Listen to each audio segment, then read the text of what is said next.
esteemed chairman, respected teachers, members of the staff, and the cluster of intellectuals, a very good morning to all of you. For those of you who don't know me, my name is Bisma Shakil, and well, I'm extremely privileged to welcome you all in this wonderful gathering.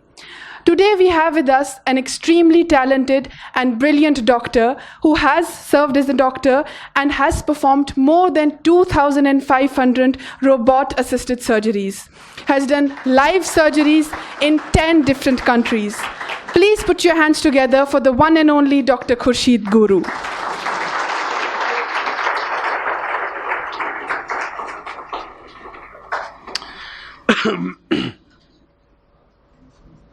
I need my glasses. I think I'm getting older. One of the other introductions is Dar Saab's son and his nephew. Both were my classmates. We studied in Burnhall together. And it's just incredible to see that what this family has done, taken a piece of land and made it something way better than Burnhall and Tyndall Biscoe did in 100 years.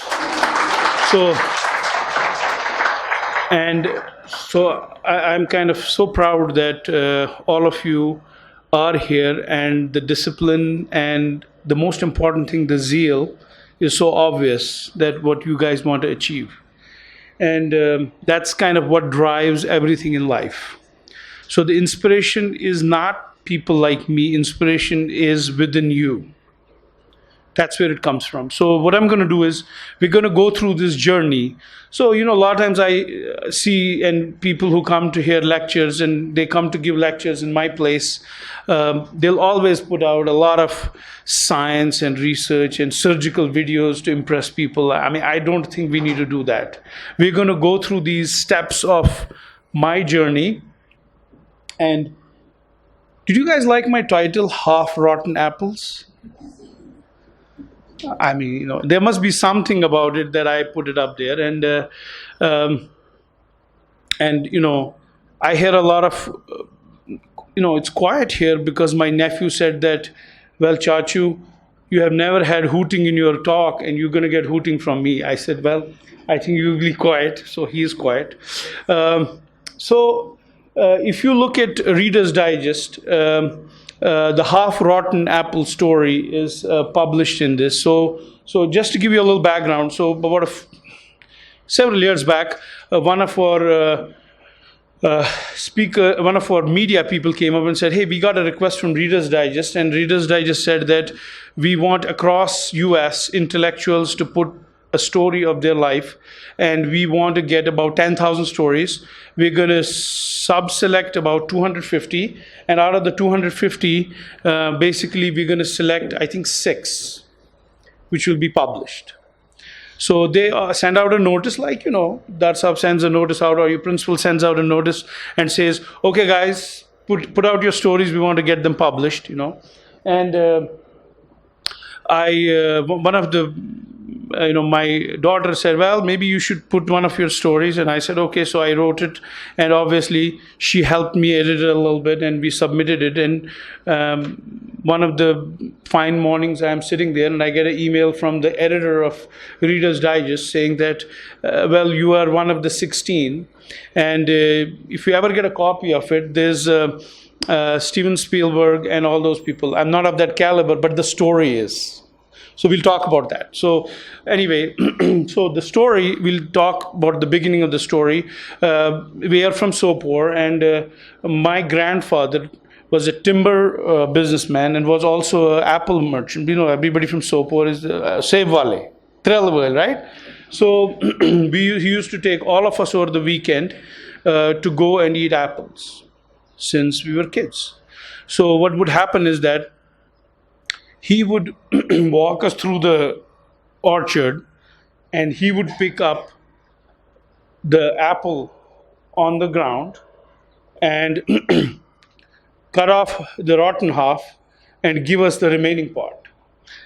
And all these years while I grew up, and I was the oldest grandchild, and I would say, but wait a second, this guy is such a miser that he saves the nice apple to sell them, and he gives me the rotten apple sitting on the floor. on the ground. Anyway, so that's kind of the first part of the story. So we're going to get there. What happens next? So what is kind of a career map? You'll see a lot of people talk here, and they'll talk about this algorithm and that algorithm and this algorithm. And I think if you sum it, on one end there is the preparation, and you have to kind of plan yourself and all that. And the other end there is kind of a adaptation of how life kind of takes and makes its own plans. And sometimes you feel like this is what's on your extreme left is going to be what it's going to be, but majority of the time it's basically you learning to cope up with life. And I think that's what DPS will give you, that it'll prepare you for the future. And that's what drives destiny. So you kind of drive your destiny. So what was my journey? So I'm going to divide my life into problems. And I'll tell you what happened to the problems. Did I succeed? And if I failed, what did that lead to? So my problem was this. I was a burn hall kid. I had school grades which were okay. I struggled with them. I didn't have any big A's. Doesn't mean that you don't have to get big A's. But I was very creative. So while my friends used to go and read a regular textbook, I would go read Khalil Gibran, even if I understood 25% of it. So when I went to the test, I would be thinking about what was in there and why didn't I understand it versus knowing exactly the content. So my inspiration were these two people, my grandfather and my grandmother. But they were big dreamers and believers, and they struggled all their life, and they did what they wanted to achieve for us. And so this is teenager me, like all of you. We need to enjoy life was the most important goal.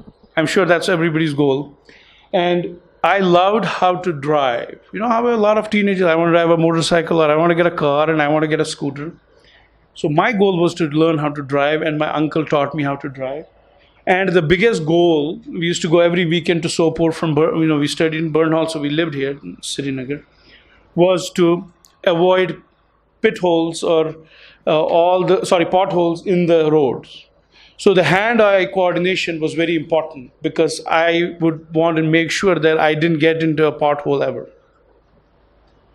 And I also learned from my grandparents giving service, and my dad used to do free service every morning and then every weekend see patients free.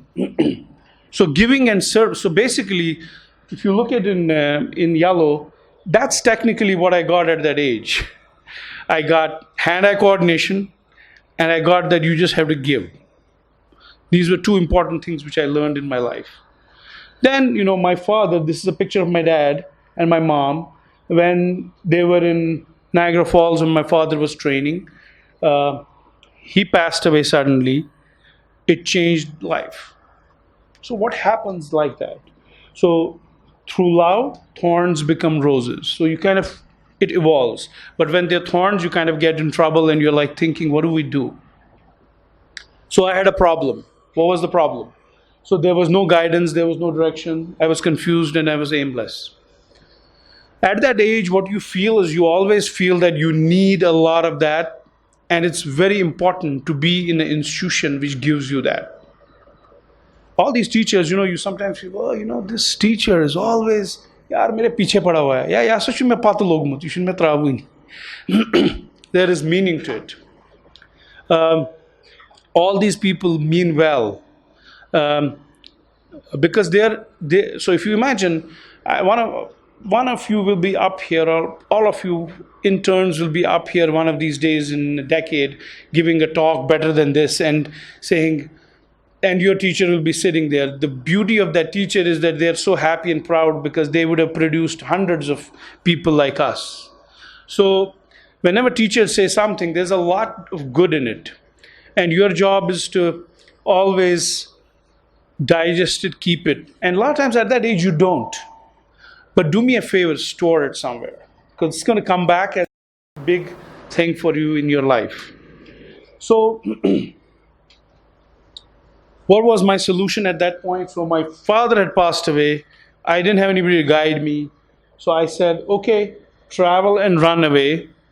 Because you are here, you are in the limelight, you don't want that fear, and you want to kind of not fail, so you want to kind of run away. But what it does really is opens new horizons. So when I was talking to your school, administration, and I hear kids going to events and kids doing this and kids doing that, very, very important. It's very easy to go to a school and they hand you a book and they tell you to read it or go memorize it and come back. But it's very difficult to find a school where people will kind of want you to open your eyes. So every time you go out, your goal is that I want to learn something out of the box. I don't want to just learn what is in the book. Does anybody know Francis Younghusband? You serious? Okay, that's your homework. Francis Younghusband is your homework. Okay, who knows Arthur Neve? You guys are all like me. I was the same. I didn't know it too when I was your age. But it's very important to know these people. They were missionaries. Francis Younghusband, has anybody gone to Zero Bridge? Zero in for coffee or ice cream? You see, a lot of people want to just have coffee, like me. Coffee, ice cream, motorcycle, car, that's what it is all about, right?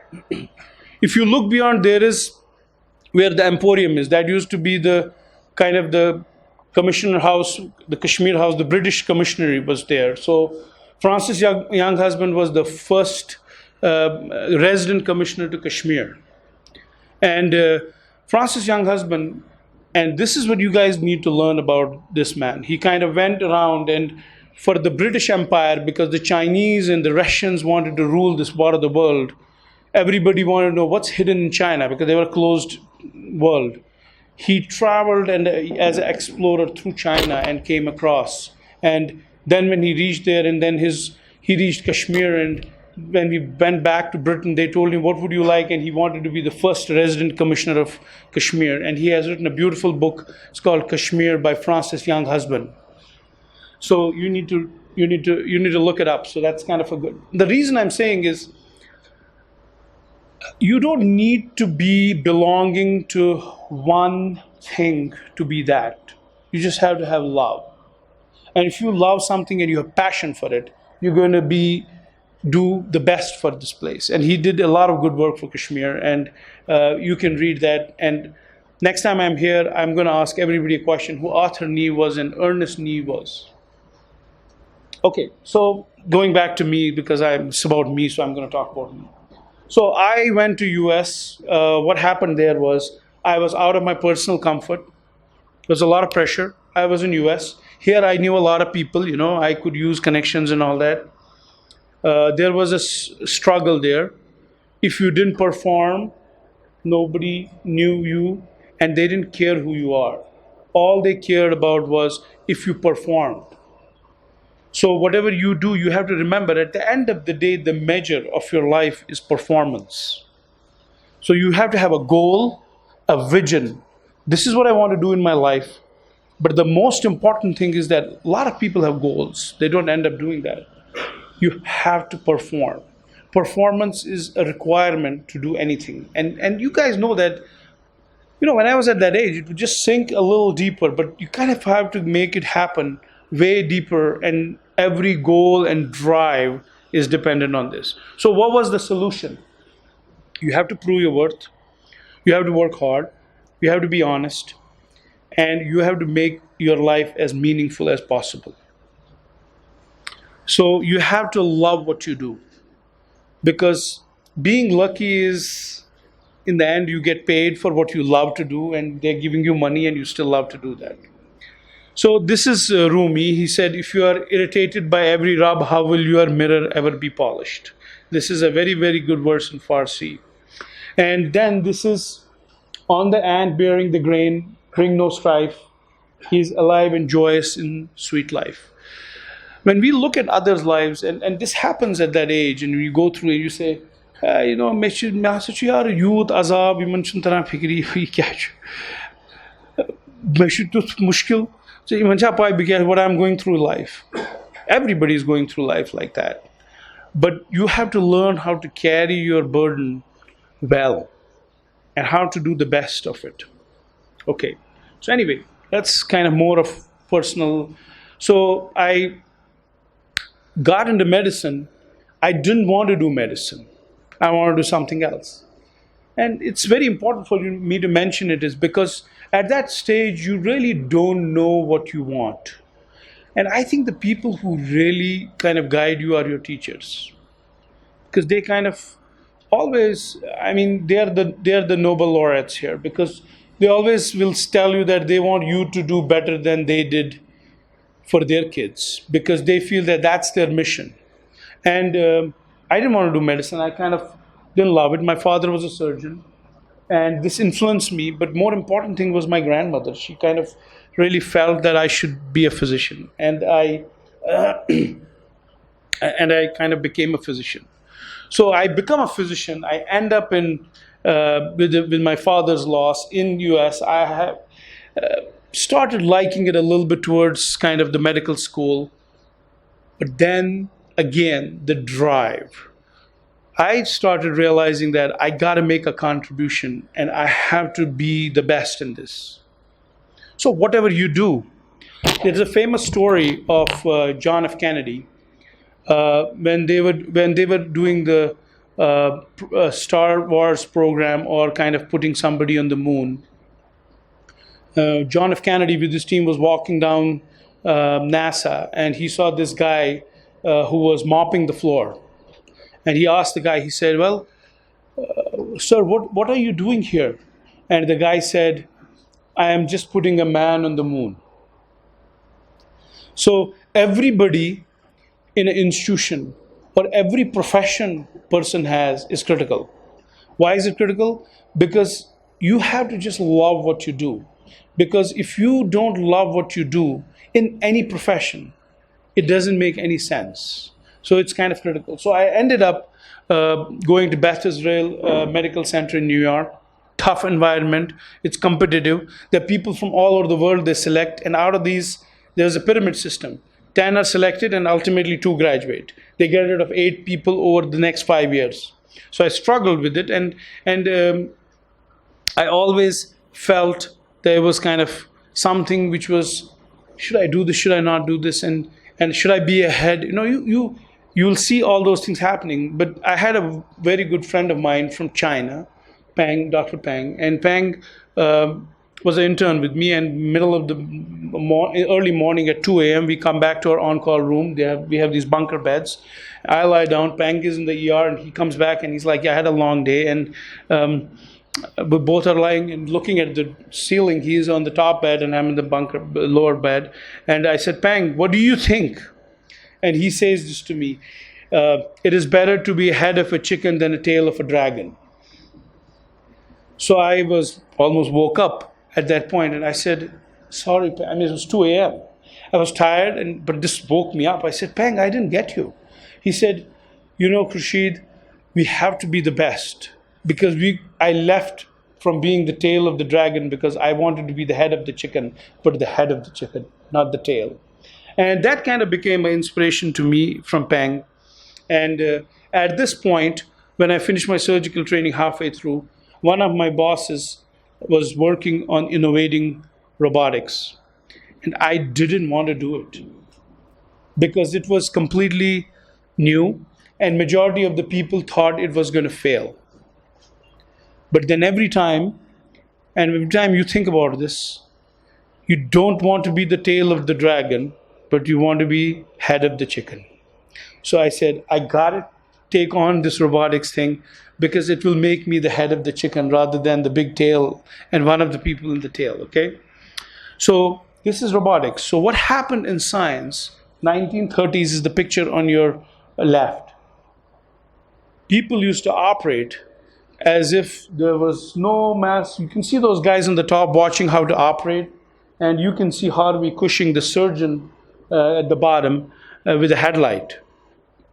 This was the first time, almost 85 years back, people used a light to look inside the wound and operate. And people thought this was innovation. Literally, about 65, 70 years later, the whole idea of robotics came into being, where they started using joints to work like human hands. This is the arm which got FDA approval for robotics and surgery.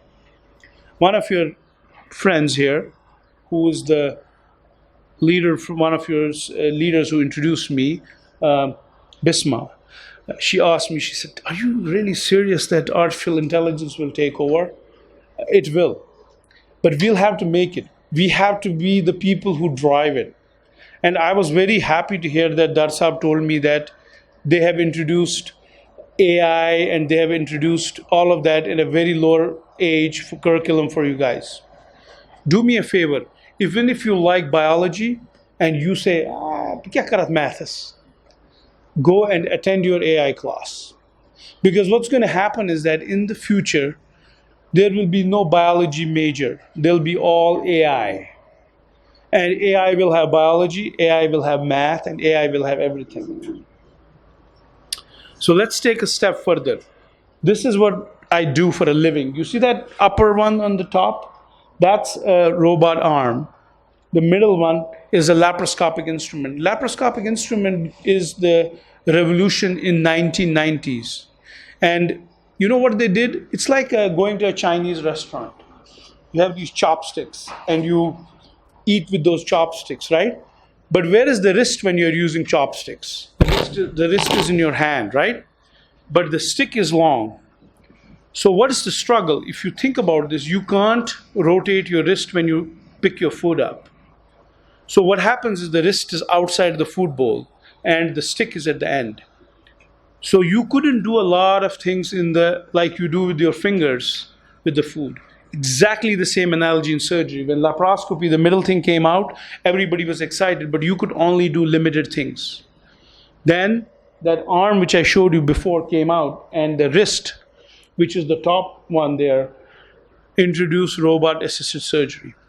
I remember when I first time sat on it, I had heard, seen surgery being operated on the table. Surgeons' hands are covered with blood and there is excitement. All of a sudden, I was sitting in the corner of a room. If you see, it's like a car.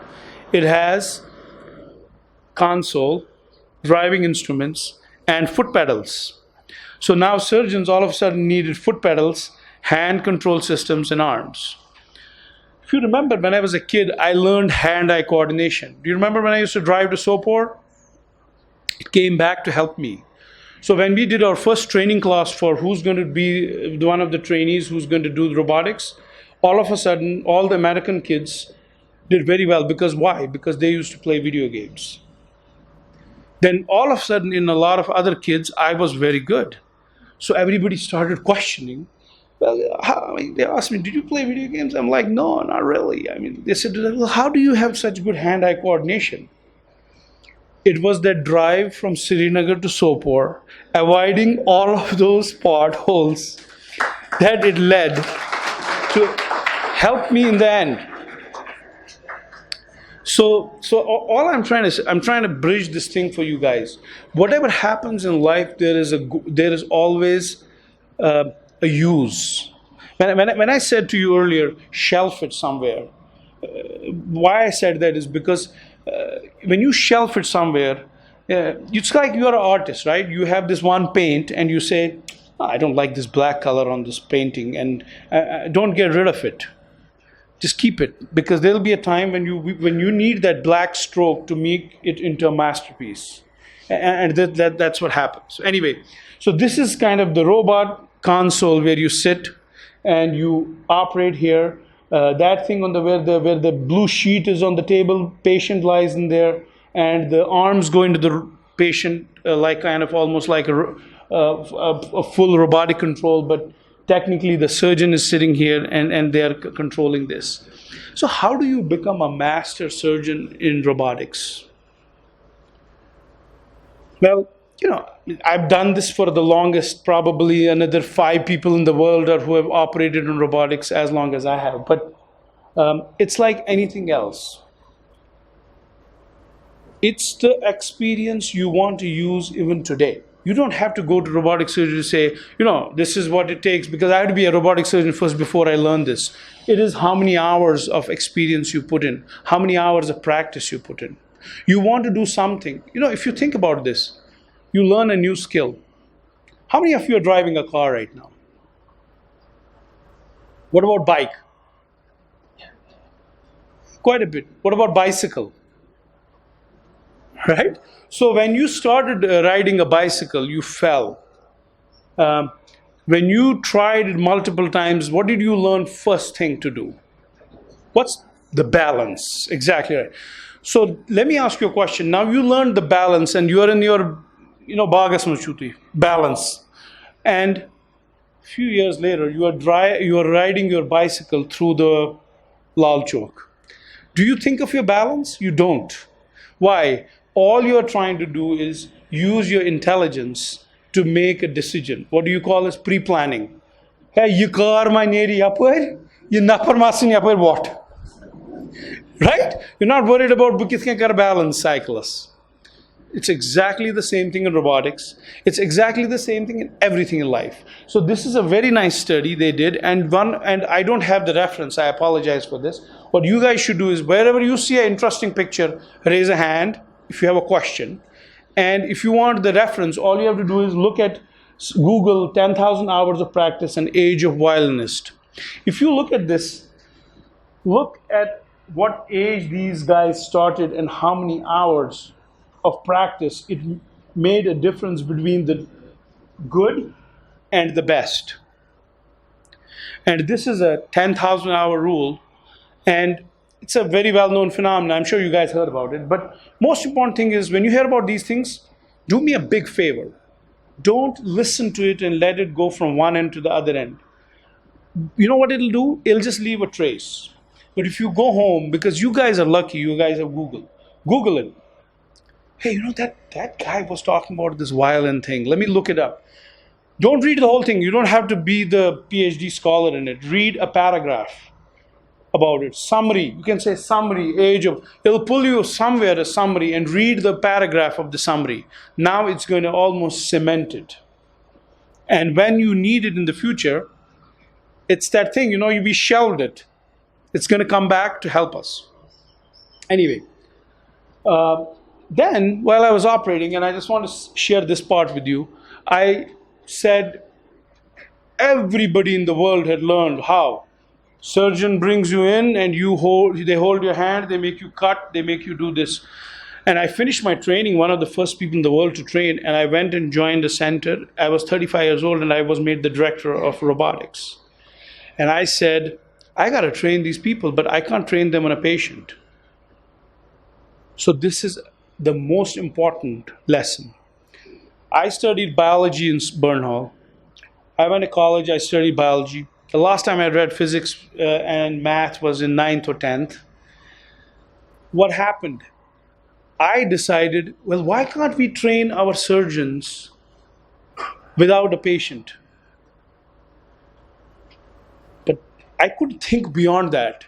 You know why? Because I didn't have any background in physics or chemistry or math. So I was like, My brain was like, that shell? I went looking for on that shelf. I'm like, there should be something there. There was nothing. Why? Because our times are different. You went on one track. For you guys, the beauty is that you should have a little knowledge of everything. And I set up a meeting with one of my research scholars. He said, we need the people from math and from virtual reality to sit with us. And we all went together and we designed a simulator. See that picture in 1909? This is a flight simulator. Thousands and millions of flights are happening right now while we are talking, are in the air. Probably millions of passengers in the plane. Thank God they're all safe. Why? Because they all do simulation training and they're trained to do this. It all started from a concept from 1909. They made this thing where they would almost move this and you'll see how the pilot can manage it. And we decided to do this work, and that is the Ross simulator we developed and patented. It was one of my inventions in 2009. And that became one of the foundations of surgical training in the modern surgical sciences. And that kind of took us to the next level. I'm going to probably skip this part. I want to go to the next part because this is... So there's always questions. What are the questions? Do you see owls crash in the middle of the night? Do you see? Because there is science to it. So always question things. So when we started building simulators, I was happy that I think we have achieved everything. 2-3 years into this, one of the students walks up to me and goes, Dr. Guru, you did this, but I don't have the feel of a patient. I feel I'm operating on a box. So we had to go back to the drawing board, and Fast Company put us on their cover, which is very prestigious, where we developed a surgical module where we incorporated real surgery with engineering, with hands control, so you felt you're operating on a real patient. So what I'm trying to say is always think out of the box. Everything. It doesn't mean you don't have to be a surgeon scientist or in a research lab or a PhD. Any job you end up doing, anything you end up doing in life, you always have to think out of the box. Okay? Next. Who knows Salcon? Yeah. So Salcon took a very, very simple idea. Does everybody know his story? Yeah, so Salcon basically, to summarize it for everybody who knows it and for people who don't know it, Salcon basically was an engineer guy, software guy. His nephew and niece were in Texas. He moved his jobs, and his sister called him and said, you got to teach these guys because I'm not here. So every time what he did is he recorded a little video and sent them a video. And based on that, slowly these videos compiled, and they kind of made the Khan Academy, which ultimately kind of is now the engine of education in at least United States and across the globe. The key, again, please think out of the box. It doesn't have to be, the only reason I gave you that example is because I'm giving you an example all the way out in engineering, all the way out here in surgical sciences, and I bet you in all your lives there is always a moment where you think out of the box. So open your mind, learn from different aspects. So has anybody heard my airplane story? I got to tell you this. I get tired of this story, but I always get asked this story, and I want to share it with you guys, but I want you guys to watch this one video. Let me just first play it a little bit, give you a little background. What you have in this video is flight simulation of a plane taking off. Got it? Right? Plane taking off. What you hear in the audio, and we're going to play it to make sure that everybody hears this, is the communication between the tower and the pilots. And you're going to hear this, and this is not something secret. You can Google it, you can play it. But I just want you to hear it in the context here. Cactus 1549, 700, climbing 5,000.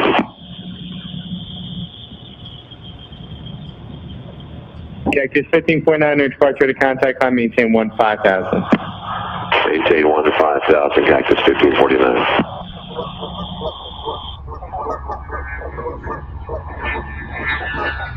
Cactus 1549, turn left lane 270. This is Cactus 1539, hit birds, so you're responsible. So do you know what happened? Kids. Bird strike. Has anybody watched this video? No. Good. That's good. I didn't want you to watch it. So he says to him, there's a bird strike to the tower, right? So the guy's going up in Manhattan. Returning back towards LaGuardia. Okay, you need to return to LaGuardia. Turn left heading up 220. 220. Tower, stop your departures, got emergency returning. It's 1529. He bird strike, he lost the thrust in the engines, he's returning immediately. Cactus 1529, which engines? He lost thrust in both, he said. Okay. He lost thrust in both engines, he said, right? Everybody heard that? Okay. So now he is telling him to go to one of the closest airports to land the plane, right? Got it. Cactus 1529. We can get it for you. Do you want to try to land runway 13? We're unable. We may end up in the Hudson. All right, Cactus 1549. It's going to be left traffic to runway 31. Unable. Okay, what do you need to land? Do you want to try to go to Teterboro? Yes. Teterboro, Empire. Actually, LaGuardia Departure guy, emergency inbound. Hey, guy. Cactus 1529 over the George Washington Bridge. Wants to go to the airport right now. Wants to go to our airport. Check. Does he need assistance? Yes, it was a bird strike. Can I get him in for runway 1? Runway 1, that's good. Cactus 1529, turn right 280. You can land runway 1 at Teterboro. We can't do it. Okay, which runway would you like at Teterboro? We're going to be in the Hudson. You're going to be in the Hudson. I'm sorry, say again, Cactus?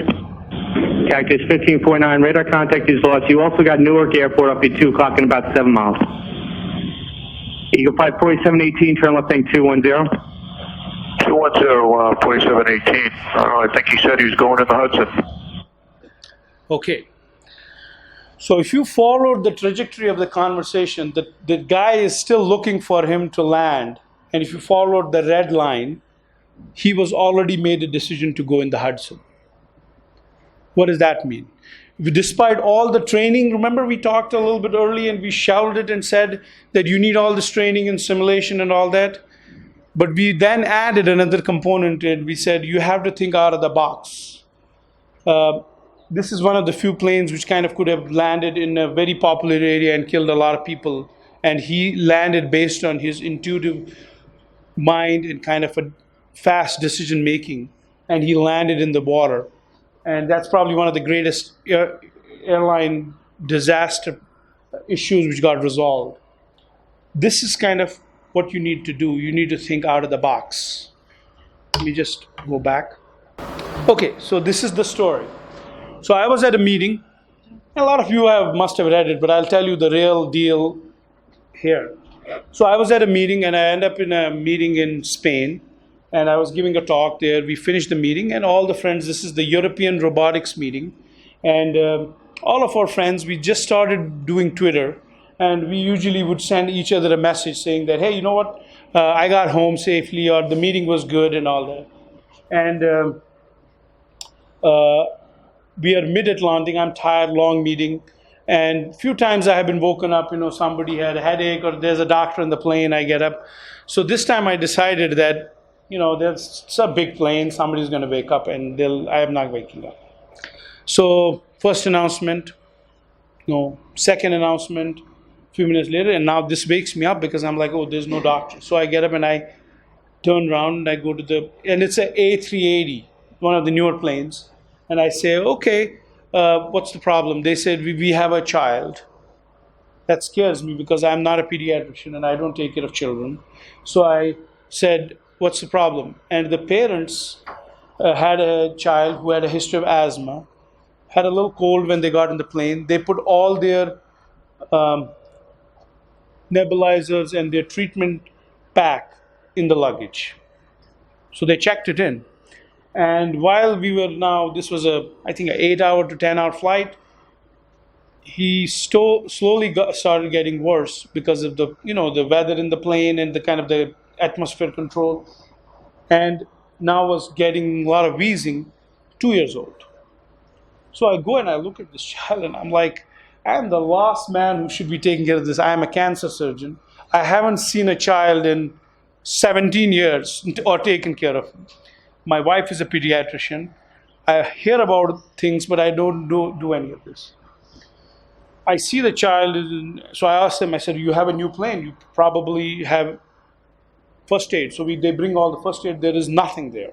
Oxygen tank and all that. So I'm standing there on this side of the aisle and there is 4 rows and then they are starting serving a meal. And on the meal cart is this big water bottle. So they're serving a big water. So I'm like, I gotta give this patient treatment. All they could find in the plane was an adult inhaler from some patient and the oxygen tank.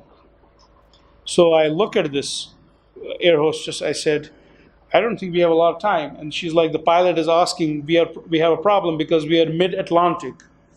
So for us to go back or forward, it's at least several hours before we can land. So I turn around and I ask her, do you have a scissor? So she looks at me like, what is this guy asking about? So I said, I need a scissor. She said, I don't have a scissor because we're not allowed to carry scissor, but I have a knife in the back in the kitchen thing. So I take this bottle and I cut the bottom of it. And I take the mask. You see that orange mask that you always see the planes? And I put this mask inside and I take that inhaler of the adult and I make a little hole with the knife and I put it there. And I come back and this family is looking at me that this guy's some crazy guy. He's even a doctor. And before I start doing treatment, the nurse goes to me. She goes, sir, we also have a rule here that for years I've done this, that you have to kind of prove that you're a physician when you're treating somebody. I'm like, well, I don't think we have a lot of time. We just got to do this. And I make the mother hold the baby and I make the father sit with this bottle in his hand. And I tell him, your job is to push this treatment. And my job, because the 2-year-old crying, short of breath, is not going to look at me and say, oh, I'm going to play with this guy. They avoid you, they run away. So I don't want to see the child's face. They're both sitting and I'm sitting on the floor. And I said, my job is to crank up the oxygen on the tank. And your job is when the oxygen is going through this, you just push the inhaler. And what we are hoping for is that this treatment mixes with this oxygen and goes in. And we tried first time. And if you see that has a cup on the top, it doesn't happen. Why? Because small nozzle, and the moment the mom gets it near the baby is like moving away. So I am like, we got to direct this in this direction. So this woman with the card is now moving back, and I'm like, I need a cup. She's like, okay. So I put the cup on top of it, and we give this child 2 treatments. 2 treatments later, the child falls asleep. So.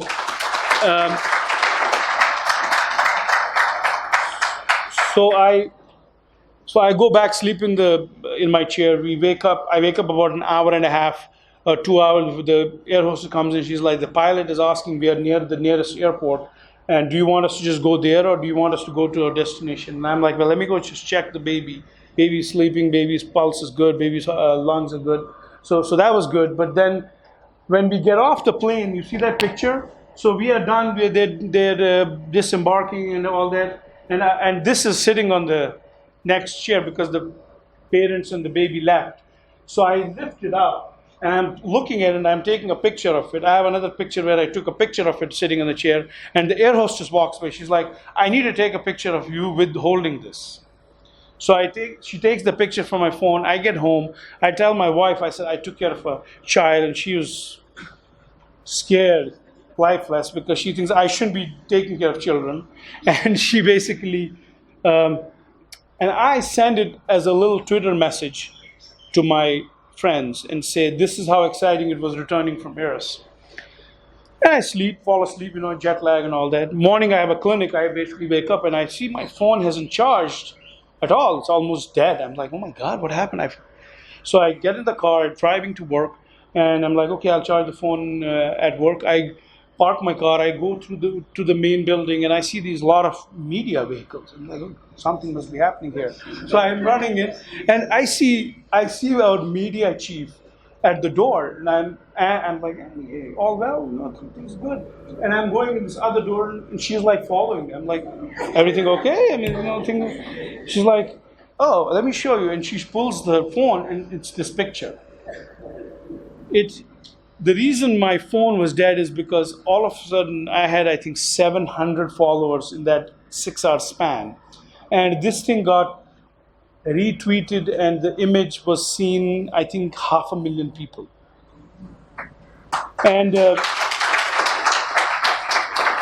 that's not important. I think that's kind of, the media world today. So who cares about that? What's important is that you guys have to remember that other thing. So, like I said, there are a few things I want you to put in that shelf. One of the things is out of the box approach. You guys kind of got to get out of the box approach. So anyway, this is what it looked like outside the box, right? So it's kind of something like this. When you think of doing this, you kind of connect these dots, and if you see, you kind of got to go out. And once you go out, you get the direction, and you got to go out of the box. When you look at the grid in life, you look at the grid and you say, this is the grid, but then what is outside the grid? So that's very important. If nothing, just take that one message from this talk, that you have to have the spirit to do things. It has to come from within. All the people you see, your teachers and people who inspire you in this institution, who build this to do this, they can't give you that. But they can give you the environment. So they gave you the environment. You have to have that. And the second most important thing is you have to learn how to think out of the box. So what are your greatest contributions to your workplace? What are your greatest fears? Very important to address them.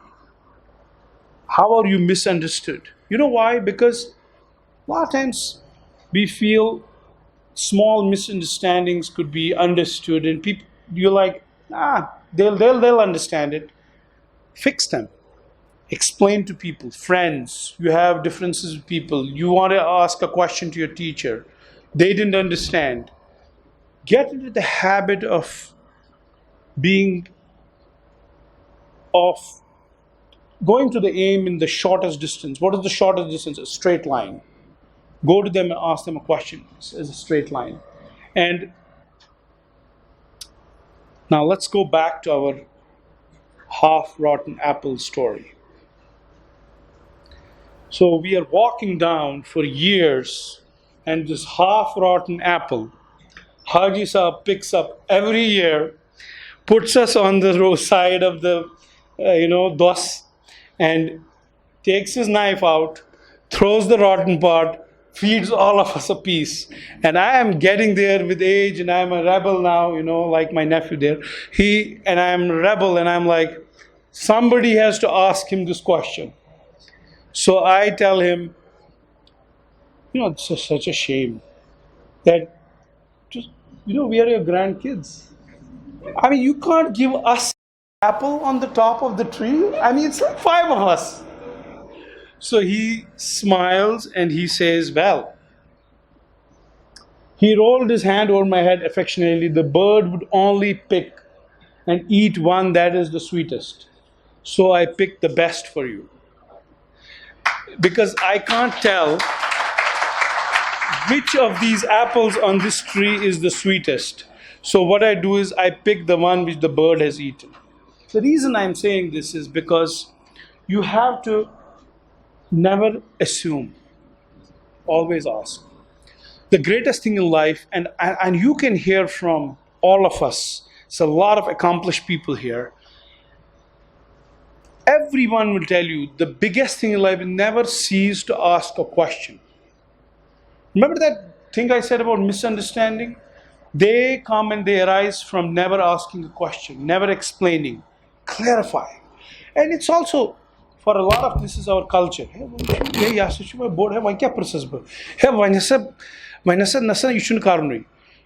Respect is good. Give respect and take respect. But most important thing is get into the habit of asking a question.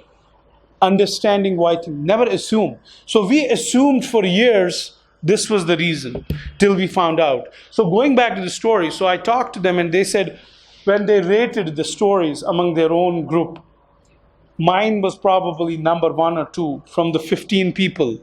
It really wasn't my story, it was my grandfather's story. So he really is the one who should get credit for it.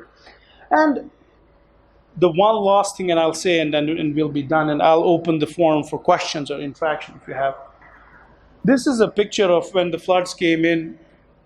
My father built Jahlim Valley Medical College. You see this, a lot of people see this on the road going to, and now it's called the Skims Medical College.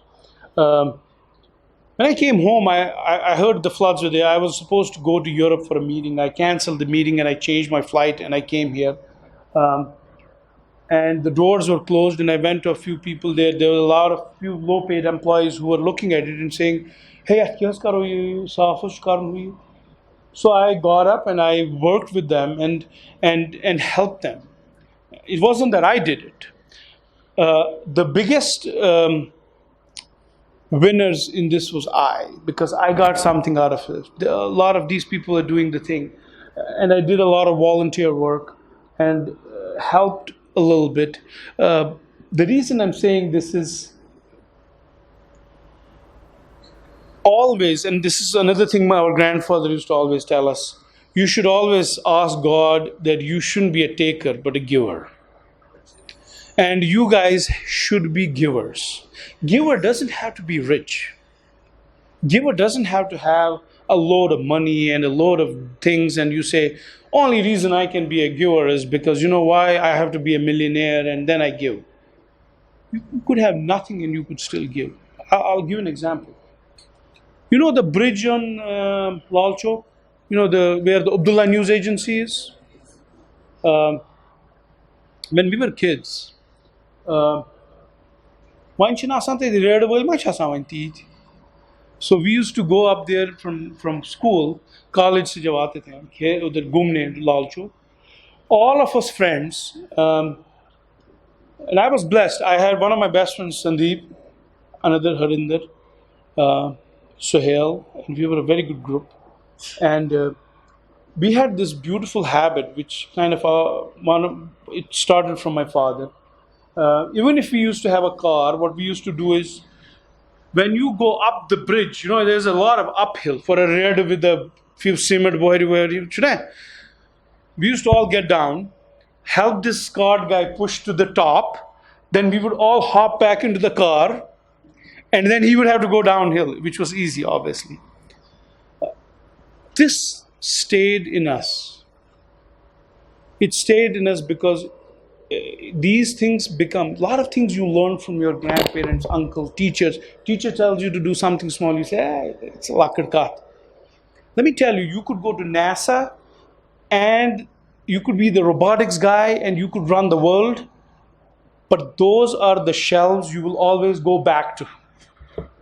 You'll go back with the robotic lab, or you'll go back with the aeroplane bottle, and you go back looking for answers, and you open the cupboard in your mind. You'll only find the most valuable things are those things sitting on those shelves. And you get them from early on. You get them at your homes. You get them from your friends. You know, people, you guys all sitting next to your best friends. These are the most valuable gem. The most valuable things you will get all your life are right now at your home and your friends. After this, all your life you'll be like yearning and looking for these people. You want to be with them. You need an answer. Everybody else in the world wants something from you for that answer. But these people who are sitting next to you, your friends, they're the only ones who will never want anything in return, because they are the ones who grew up with you. So one last thing. So you were born with wings. Why prefer to crawl through life? So I want to say thank you so much for this opportunity. You guys were wonderful. I don't know if this is what you expected or you wanted a science talk. I thought science talk, batabro, lunch, they'll all fall asleep. So any questions for me, I'd love to answer. We have a question. Excuse me, sir. You said you perform a lot of artificial intelligence surgeries. Are you going to perform any of them in Kashmir? Oh, great question. So, well, technology has moved. In fact, okay, so I want to answer this in a little, I'm going to take the longer route to get to your answer. There's a quick answer, but there's a longer route. Never assume that only people like Khurshid come from outside and they're good. You got some great people here. Only difference is they held the fort. They take care of people. They went back in their shelves and they looked for something different. I went back and looked for something different. So being different is not bad. It's just being different. So a lot of surgeons here are planning to do this. I think within I hear from all the government medical college and SKIMS people. I hear from my friends that applying for getting a robot. So it's going to happen soon here. And whatever help they need from people who've done this for a little while, obviously all of us will help. And it's happening at different levels. Yes, it's coming your way. But most important thing is there are very good people here. Because I didn't fall from Mars. I came from here. So there are better people here. And one of you guys will make the next AI. I see it. I really see it. So I'll sit one of these days and they'll say, oh yeah, this guy, he was so outdated because we are so updated. You know what I mean to say? Anyway, so yes, that's the answer for you. Any other questions? We would like to know what you're doing for the underprivileged children of Sopore. We have a small non-profit we run which works for the for the children. So again, let's go back to the shelf. In my own way, I am helping a few kids to kind of do things, and a lot of people do stuff. Everybody does stuff. We run schools and we have academies, which, in fact, that's how I ended up here. Because at the end of the day, I felt that you have to go to the institution, which kind of has become the mecca of education in Kashmir. So you kind of go to them, ask for help. So I came here. That's how I kind of standing here and giving a talk. But we help them. You know what, you should, next time when I come in, you should tell me, hey, you know what, your work wasn't that good, we did better. That's what you should tell me next time. And it doesn't have to be just Sopore, everywhere. Volunteer. Do me a favor, guys, volunteer. You know what, it's a great thing. You'll enjoy. Go to the hospitals, make a mission. Make a mission. 2 of you, 5 of you, 20 of you, 50 of you, volunteer. Meet people, talk to them. I can tell you, you want to hear pearls? You won't hear it here from the podium.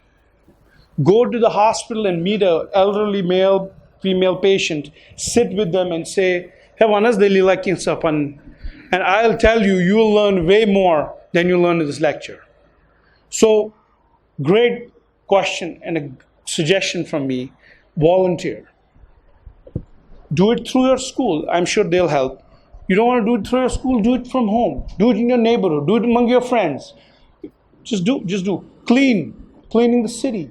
Teaching people, go to the Mughal gardens and say, let's say this is a day to just clean the garden for one day. Simple things. It doesn't have to be rocket science. Thank you for the question.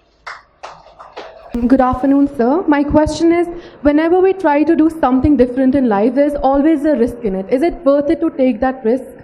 Yeah, that's a great question. Yes, absolutely right. And you have to take those risks to do something different. You can't we have to take ourselves out of that whole monkey attitude of following the other person saying, hey, that's why I see a lot of change. When we were in school, we used to go medical track, engineering track, everything else. And that everything else, it was a black hole. You didn't know, somebody went in there, majority of them you never knew what happened to that black hole. And 20 years later you find out they did something else or something like that. The good thing about you guys is, you guys can do anything and everything. You could be the best agriculture guy. You know what's the next currency of the world? Agriculture. Because you got to feed this world. When I drove from my home in Barzala to here, when I was in college and I was like you guys and doing motorcycle races on this bypass, there were no vehicles there. There was nothing there. Now, literally till the gate of your school, it's a concrete jungle. But most important thing, right? Agriculture. Well, who's going to plan the city? Somebody from you has to be a city planner. Well, who's going to take care of the environment? Somebody has to be an environmentalist. Well, you also I need to be in job, so you need a surgeon too. So yes, that's risk is important. Risk is important for growth. Okay, there's a question here. I wanted to ask if there are any scholarships for the interested students who may come from economically backward classes or society. Yeah. So we just had a discussion with Sir and the team. And I think they're going to formally tell you what it is all about. We are looking at the opportunity of taking a few kids, and I think they will formalize it hopefully next summer. We will have 4 kids from DPS participate in a program which we are thinking of. So keep your ears wide open and eyes open, and kind of pay attention to what they're going to say. So I won't take that part from your team because they're your leaders. I'm not your leader. But there is good news there. Any other? My question to you is that how do we maintain a balance between following what our heart says and not disrespecting your parents by agreeing what they want you to do? I think one of the ways you do it is you basically explain to them. And today the parents are different. They listen to their children quite a bit. Maybe because I'm older and I feel like that, but I hear a lot of murmuring and noise and like, what is he talking about? He doesn't know. He's not in our seat. He's not sitting here. I hear you, and I agree. It's a tough balance. Don't ever be disrespectful, but engage. You have to engage. You know what? That kind of teaches you how to engage. It's like sales. You have to sell your point. And if you have enough evidence and you have enough support of how you sell it to them, I'm sure they're going to buy. But the question is, how do you sell it? But it's never easy. That doesn't mean that I gave you an answer. It all means that you'll just have to keep on trying. Okay, but so my question is that where can we in our school use your knowledge? Well, you have to use is my experience.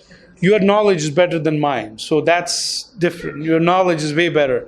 You guys are way smarter than I am because you guys have fertile minds, good teachers, and you guys are learning all the time. I am learning half of the time. So knowledge you have better. You can use the experience. So you know those shelves we talked about, 4 or 5 things in the shelves? You just put them in the shelves. Every time you have a thing, what did we say? Be honest, work hard, think out of the box. Don't throw everything in a dustbin, put them on a shelf if you think that this is important. You know does everybody know how Steve Jobs came up with the Apple computers? Not because he was just a computer scientist, because he went and attended a class on humanities. He went and did an arts class. He did a calligraphy class. So when he came out, he said, well, my computers are going to look different. So just take the principles and you'll make your own better than mine, because you know what, you guys are smarter. So you make your own. Only thing is use some of my experiences, because then you don't have to pay for them. They come free. You just say, I got to make a shelf. In this shelf, what's the most important thing my grandparents told me to do on first shelf? Well, my parents, like she said, they agree on 2 things and they don't agree on 8. But the 8, they agree out of those 8, they got 2 things to keep in the shelf. So build your own shelf. And every time in life, you look back and you open the shelf and say, this is a useful weapon. I got to use it. And you use that. All right? All right. Thank you so much. Thanks for being patient.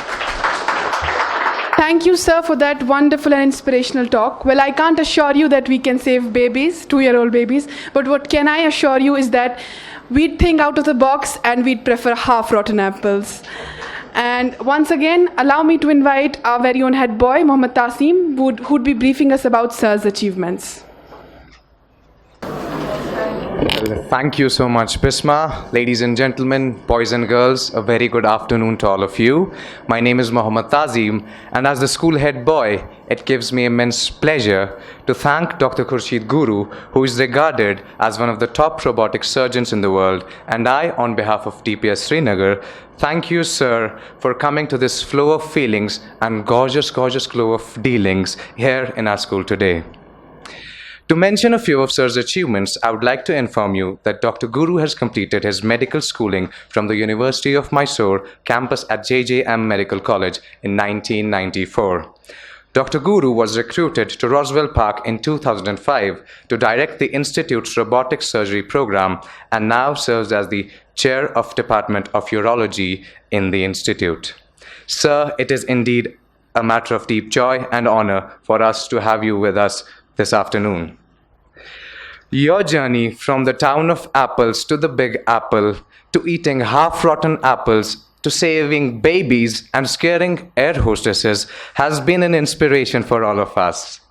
And you being there for such a long time and still not forgetting your roots, your culture, and the man you used to be and the man you are is just wow.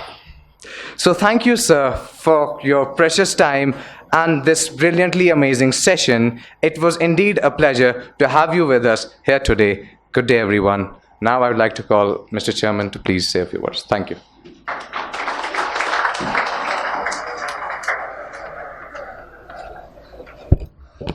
Well, ladies and gentlemen, I think I can only add to what I've always been saying, that think out of the box.